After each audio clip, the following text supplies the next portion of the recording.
Let's spike crime की कहानी। एक हसीना थी बांग्लादेश की प्राइम मिनिस्टर, जिन्हें अपने ही देश को छोड़कर भागना पड़ा। और भागकर वो गई कहां? हमारे देश भारत में। देश के राजधानी दिल्ली से बहुत करीब हिंडन एयरबेस पर ही उनका प्लेन लैंड हुआ था और वो फिलहाल भारतीय सुरक्षा में है। तो सवाल ये है कि ऐसा क्या हुआ बांग्लादेश में जो वहां की आवाम अपने ही प्राइम मिनिस्टर को देश से भागने पर मजबूर कर देते हैं, वो भी उस प्राइम मिनिस्टर को जिसने बांग्लादेश के खत्म होते डेमोक्रेसी को संभाला, जिसने अपनी सरकार बनाकर देश की इकोनॉमी को भी आगे बढ़ाया, दुनिया में बाकी सभी देश के बीच बांग्लादेश को खड़े होने लायक बनाया। आखिर उस प्रधानमंत्री के साथ ही उसके जनता ने ऐसा क्यों किया? आज बांग्लादेश के ढाका की स्थिति अफगानिस्तान के उस वक्त के काबुल जैसी हो गई है जब तालिबानियों ने उस पर कब्जा कर लिया था। बस फर्क इतना है कि वो तालिबानी थे और बांग्लादेश में ऐसा करने वाले स्टूडेंट बताए जा रहे हैं। रिपोर्ट्स में सामने आ रहा है कि वहां 100 से अधिक जानें चली गई हैं, जिसमें ज्यादातर स्टूडेंट और कई पुलिसकर्मी भी हैं।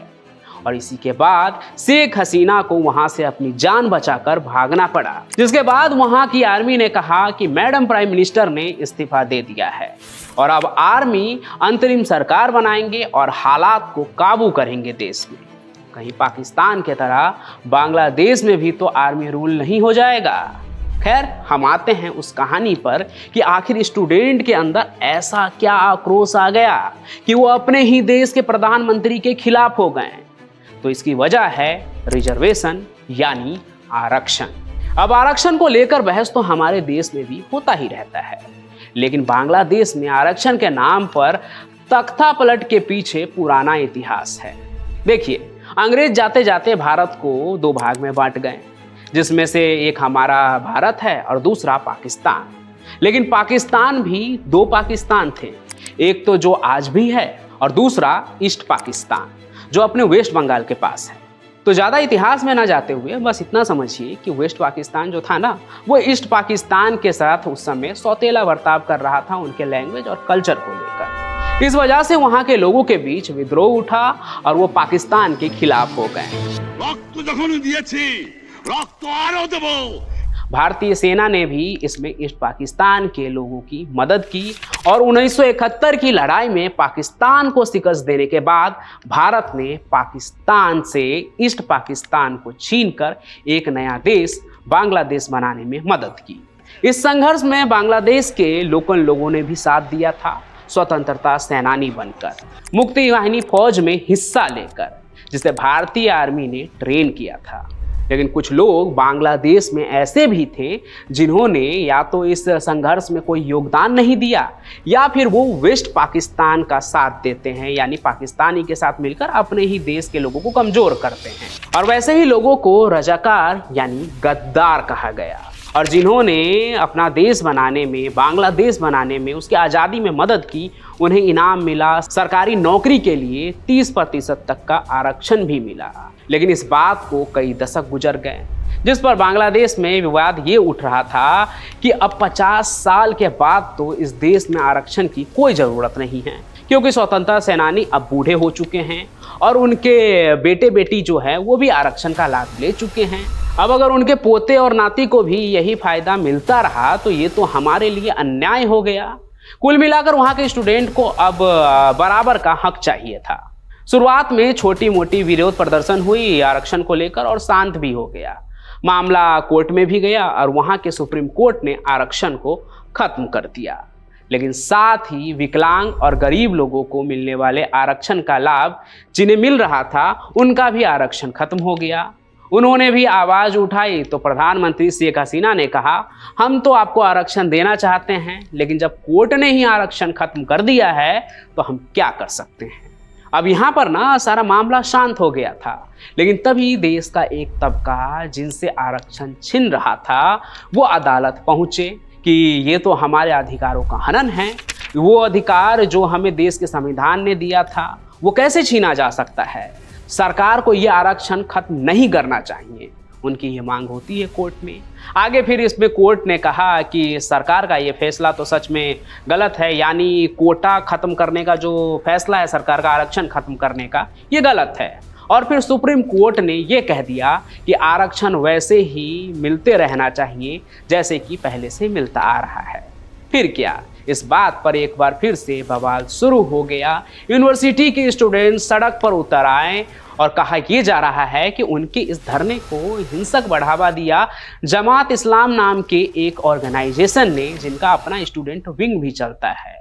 और फिर इसी ऑर्गेनाइजेशन को मीटिंग बुलाकर शेख हसीना ने ये कहते हुए बैन कर दिया कि वो जो कर रहे हैं वो कानून का उल्लंघन है और आतंकवादियों के लक्षण हैं। कुल मिलाकर उनकी जो बात थी उसका यही मतलब निकला। इस बात पर जमात इस्लामी के लोग और भी उग्र हो गए, धरना प्रदर्शन करने लगे और ये पूरा जो मूवमेंट चल रहा था ना बांग्लादेश में, ये और भी ज़्यादा तेज हो गया। एक तरह से कहें तो बांग्लादेश जलने लगा।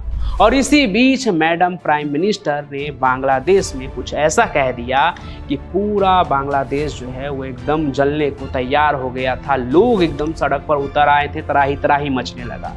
उन्होंने कहा कि स्टूडेंट जो धरना दे रहे हैं, प्रदर्शन कर रहे हैं, असल में वो रजाकार है, वही रजाकार जो मैंने पहले बताया था, यानी गद्दार। মুক্তিযোদ্ধাদের নাতিপুতিরাও পাবে না, তাহলে কি রাজাকারের নাতিপুতিরা পাবে? मतलब शेख हसीना ने स्टूडेंट्स को उन लोगों से यहाँ कंपेयर कर दिया जो बांग्लादेश के आज़ादी के वक्त पाकिस्तान के साथ थे, बांग्लादेश के साथ नहीं थे। शेख हसीना के इस बयान के बाद आरक्षण की मांग अब उतनी तेज नहीं थी जितना कि उनके इस्तीफे की मांग होने लगी और हिंसा इतना तेज हो गया कि सैकड़ों लोगों की जान चली गई। और फिर शेख हसीना को भी जान बचाकर वहाँ से भागना पड़ा और वो भारत आ गई। कहा जा रहा है कि अब वो यहाँ से लंदन जाएगी और वहाँ से शायद Finland.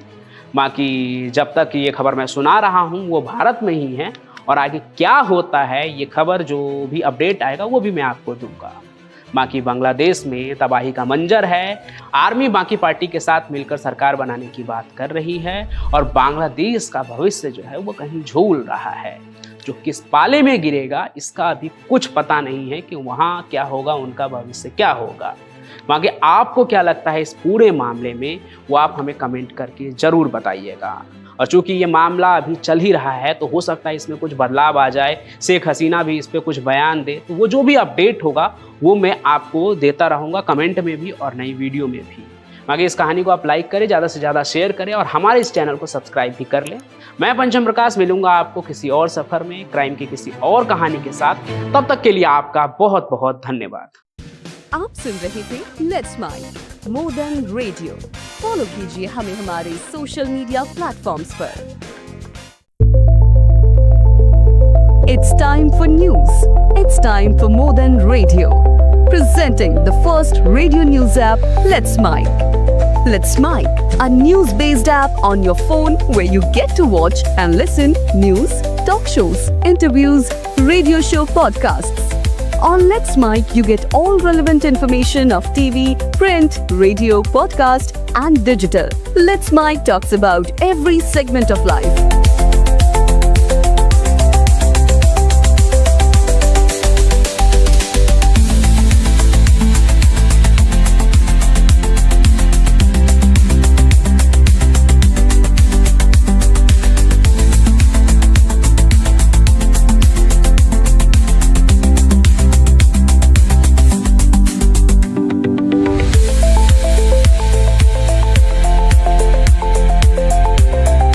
Download the app now from Play Store. Available both on Android and iOS mobile phones.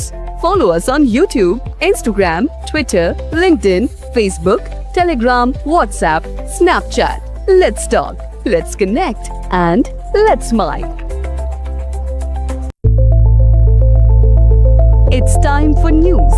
It's time for more than radio. Presenting the first radio news app, Let's Mic. Let's Mic, a news-based app on your phone where you get to watch and listen news, talk shows, interviews, radio show podcasts.